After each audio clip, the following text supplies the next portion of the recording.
Olá, eu sou professora da Inessa, mestranda do Programa de Mestrado Profissional em Educação Física em Rede Nacional, o PROEF. Hoje vou apresentar o mapa conceitual da disciplina Problemáticas da Educação Física, desenvolvido como parte da avaliação nacional do programa. As problemáticas que discutirei estão profundamente conectadas ao cotidiano escolar, oferecendo reflexões e apontamentos que podem contribuir para o fortalecimento, da nossa atuação nas escolas. Como tema central da disciplina, nós temos aqui as problemáticas da educação física escolar. Então, a cada semana, nós abordamos e refletimos sobre diferentes questões. Na primeira semana, tratamos das atuações docentes, analisando as grandes categorias de práticas docentes na educação física escolar, sendo a primeira as práticas tradicionais, o abandono do trabalho docente e as práticas inovadoras. Na segunda semana, discutimos as problemáticas do ensinar a fazer e o ensinar sobre o fazer, refletindo sobre a relação entre a prática e a teoria no ensino da educação física escolar. A terceira temática abordou aspectos legais da educação física escolar, com o foco na análise da legislação educacional, em especial a LDB. Discutimos o impacto das leis na formação da identidade e nas finalidades da educação física escolar ao longo do tempo, além das implicações da facultatividade e da dispensa da disciplina.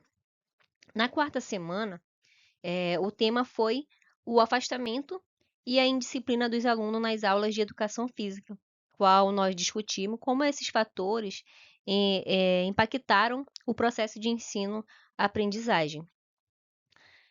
Na quinta semana, refletimos sobre o ensino do esporte.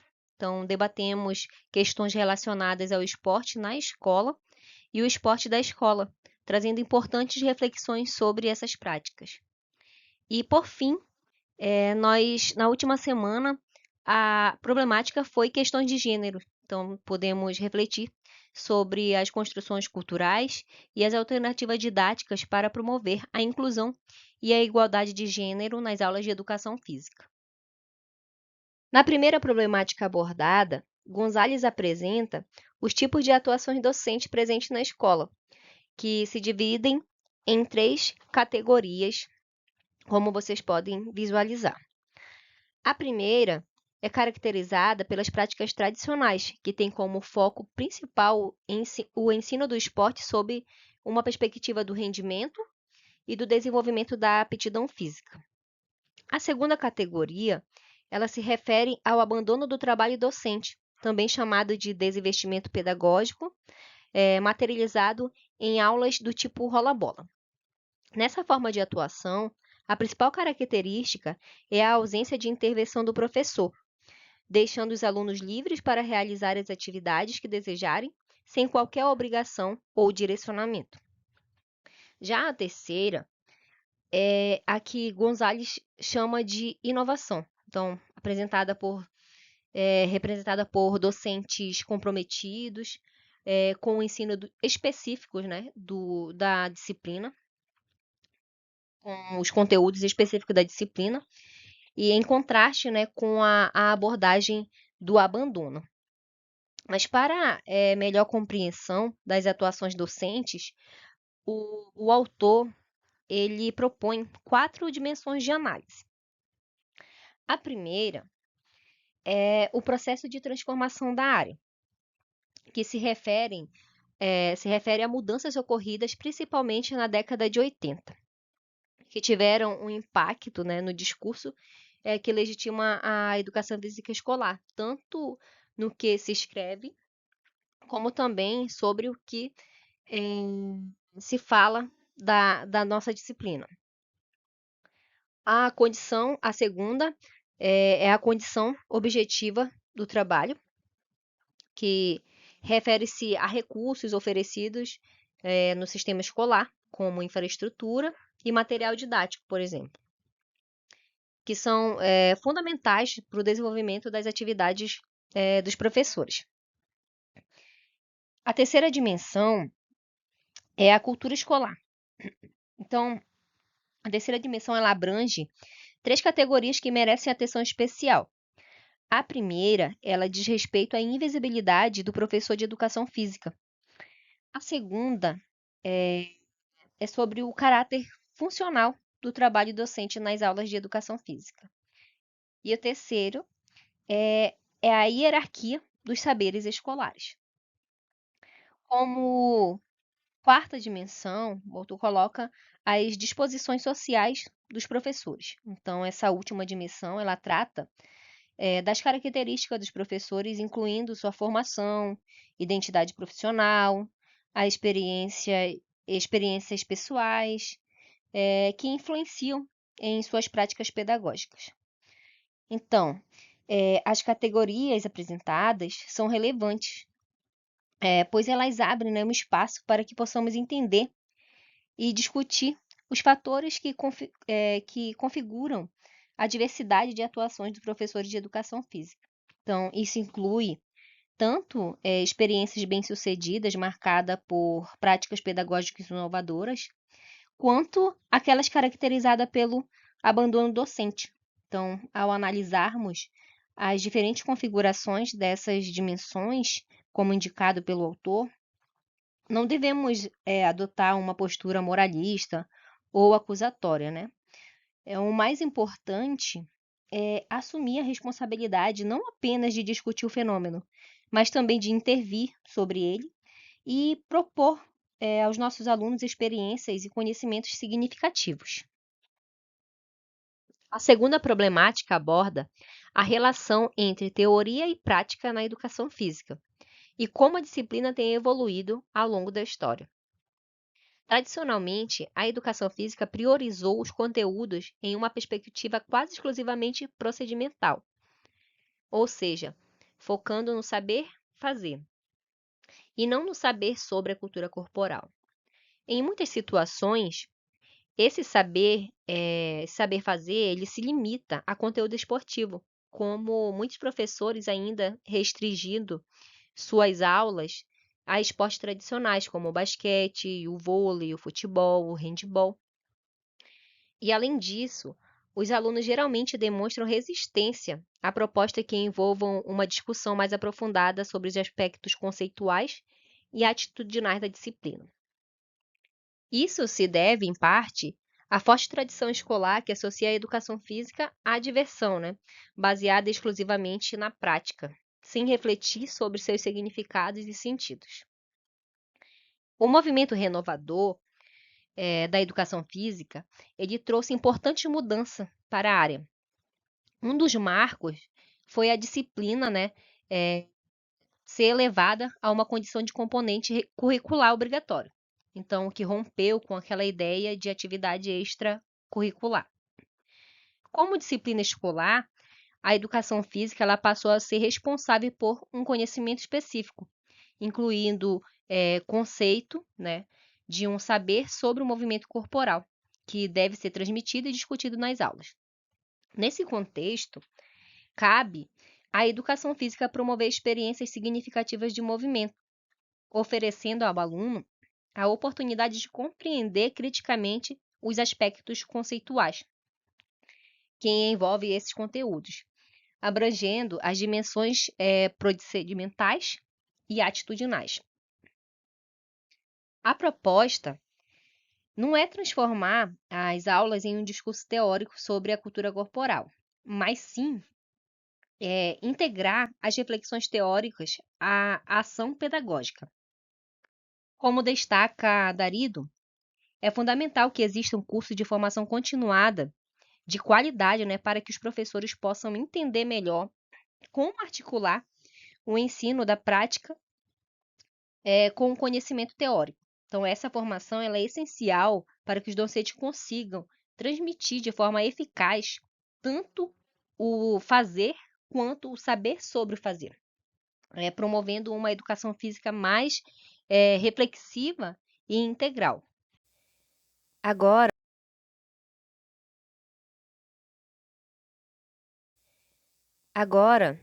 nós vamos compreender os aspectos legais que regem o componente curricular da educação física. Então, a primeira Lei de Diretrizes e Bases da Educação Nacional foi promulgada em 1961 e determinava a obrigatoriedade da prática da educação física nos cursos primário e médio para estudantes com até 18 anos de idade. Com a reforma educacional de 1971, ocorreram mudanças importantes, principalmente no que se refere à ampliação da obrigatoriedade da educação física para todos os níveis de ensino. Porém, essa obrigatoriedade ela se tornava facultativa para estudantes que se enquadrassem em algumas condições específicas, sendo aqueles que estudavam à noite e trabalhavam mais de 6 horas por dia, como também pessoas com mais de 30 anos, né, militares e indivíduos com incapacidade física. Então, essas exceções evidenciam a visão da época, né, em que a educação física ela era tratada como um instrumento, né, de preparação física do trabalhador, o que reforçava, né, uma lógica voltada ao mercado capitalista. Com a promulgação da Lei de número 9.394, de 1996, conhecida como nova LDB, houve mudança significativa no status da educação física. Ela passou a ser reconhecida como um componente curricular obrigatório dentro da educação básica, ou seja, na educação infantil, no ensino fundamental e no ensino médio. Ao mesmo tempo, foi retirada a obrigatoriedade da disciplina no ensino superior e mantida a facultatividade para alunos no período noturno. Ainda assim, o texto ele refletia uma visão predominantemente biológica da área.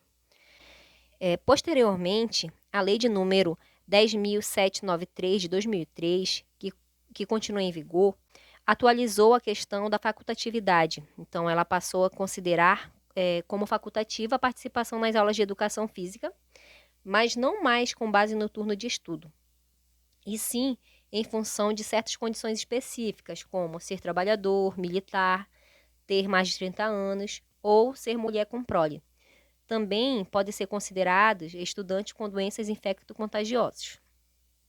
Diante disso, é fundamental destacar o professor de educação física na escola, né? Porque cabe a ele adotar estratégias pedagógicas interessantes e esclarecedoras, né? Que incentivem a participação dos alunos que se enquadram nessas condições facultativas, né? Demonstrando os benefícios das práticas corporais para além da atividade física em si. É importante lembrar que apenas os casos previstos em lei justificam a dispensa nas aulas. Alunos que apresentam atestado médico por doença que não sejam infecto-contagiosas, eles devem sim comparecer às aulas, mesmo que não possam participar das atividades físicas.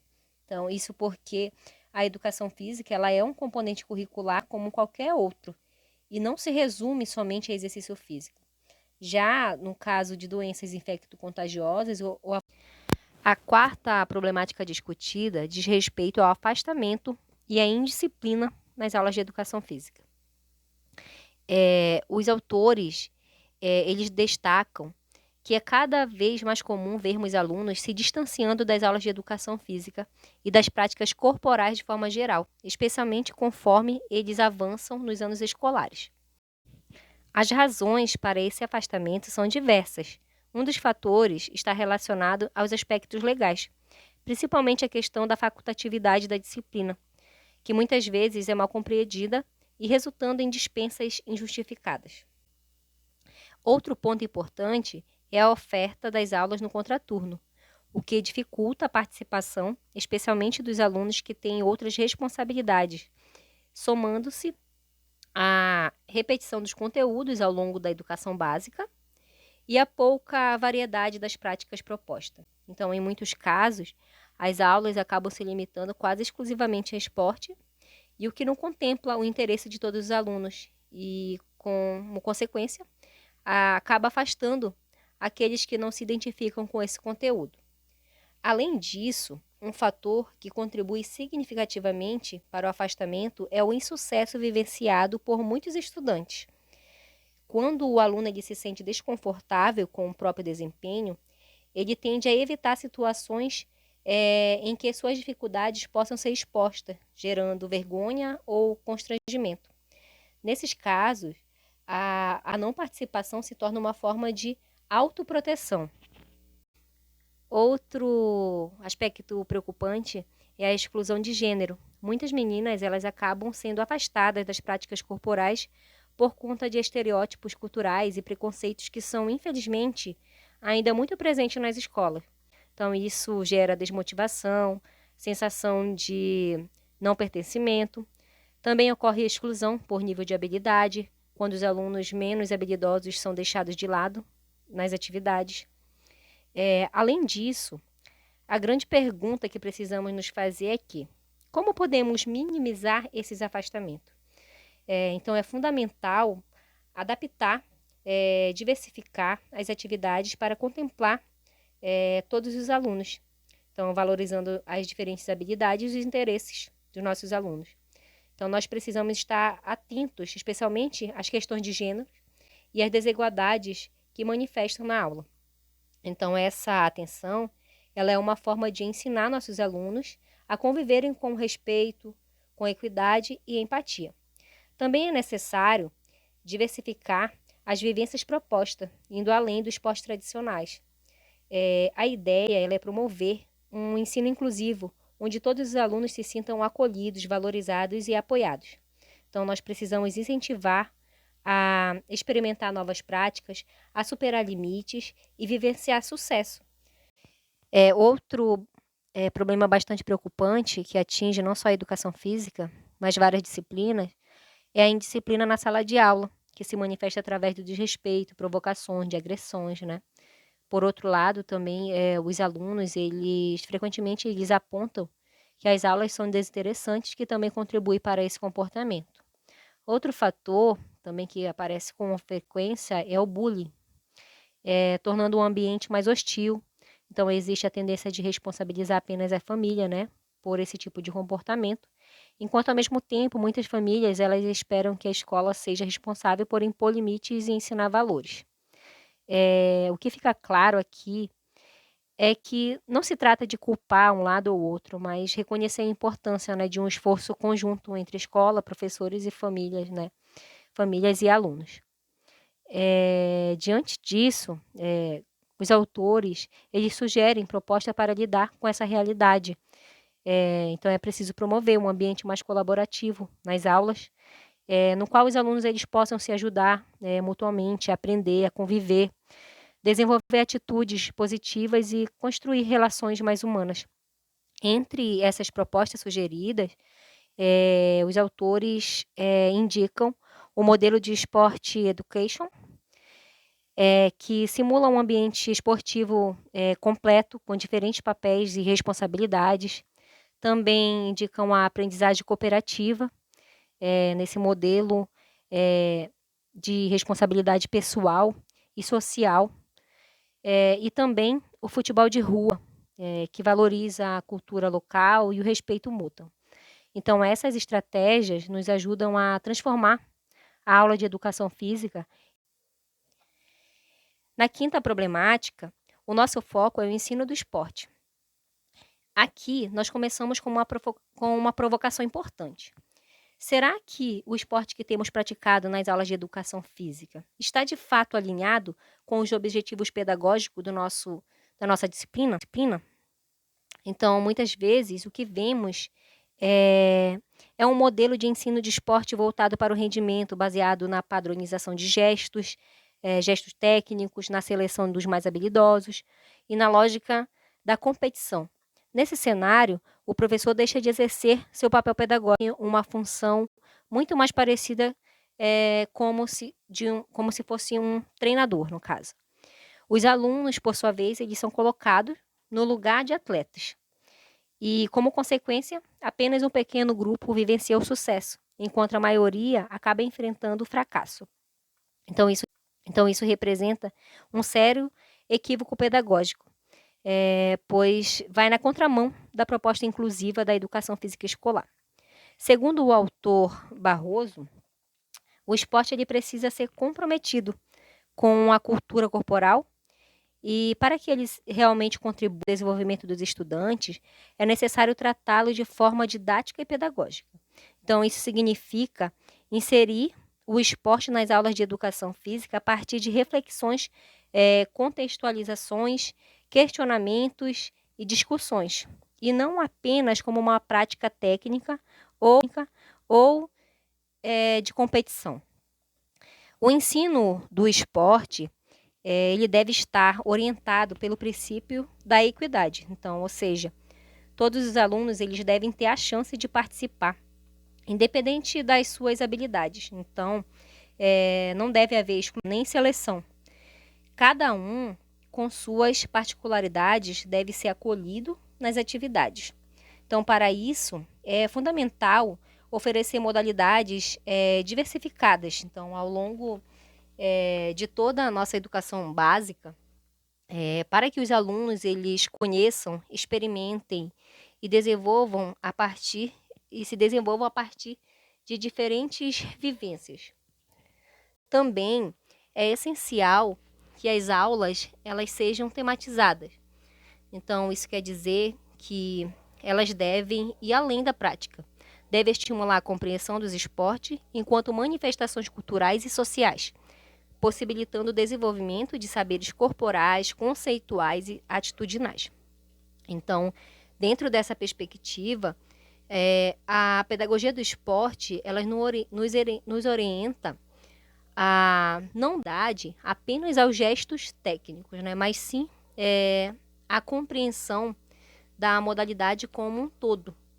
O esporte na escola ele deve valorizar as potencialidades dos alunos, respeitar suas características individuais, suas limitações. O processo de ensino ele deve ser construído com todos e não apenas com aqueles que já apresentam alguma aptidão. Então, um caminho possível para tornar o ensino do esporte mais acessível, significativo, é utilizar o jogo como uma estratégia pedagógica.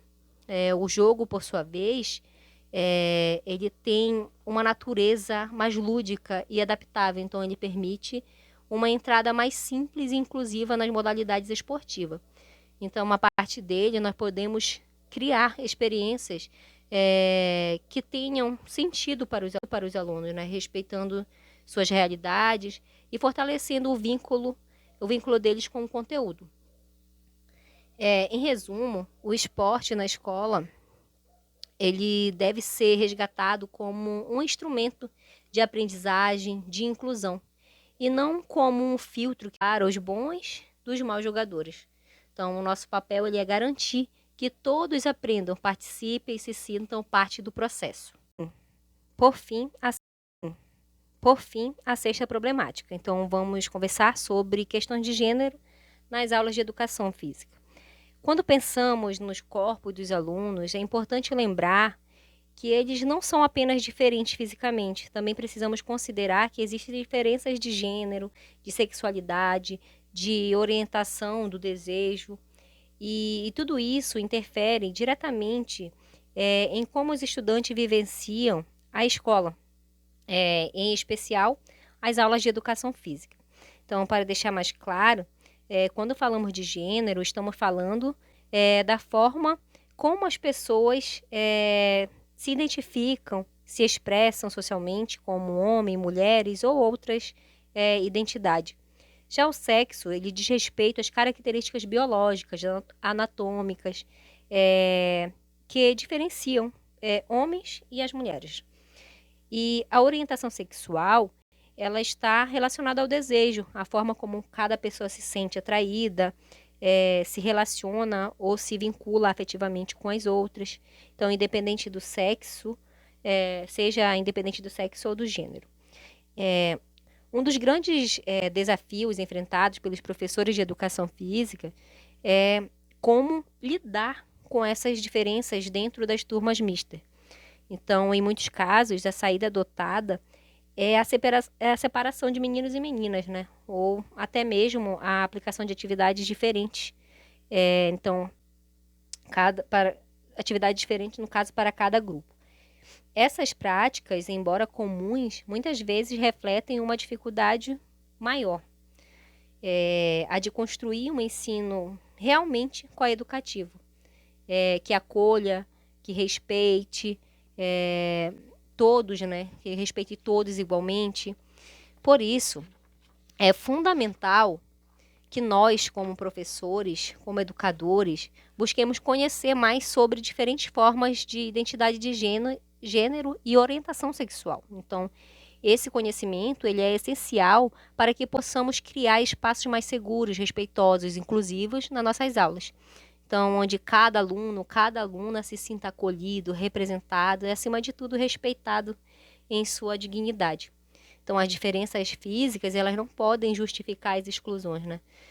Todos os estudantes, eles têm direito de participação ativa nas aulas de educação física, independente do corpo, do gênero ou da sua orientação sexual.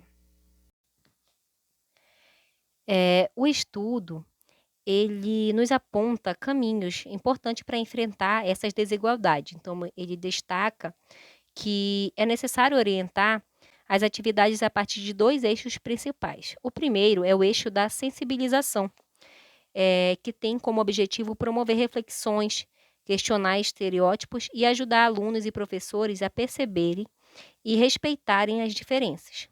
O segundo é o eixo da vivência de situações inclusivas. Então, nesse eixo, meninos e meninas, eles participam junto das atividades, em experiências que realmente respeitem e promovam equidade de gênero. Essa abordagem, ela não só enriquece nossas práticas pedagógicas, mas também contribui para a formação de indivíduos mais justos, empáticos, conscientes. E, e é isso, sem dúvida, que faz parte do papel social da escola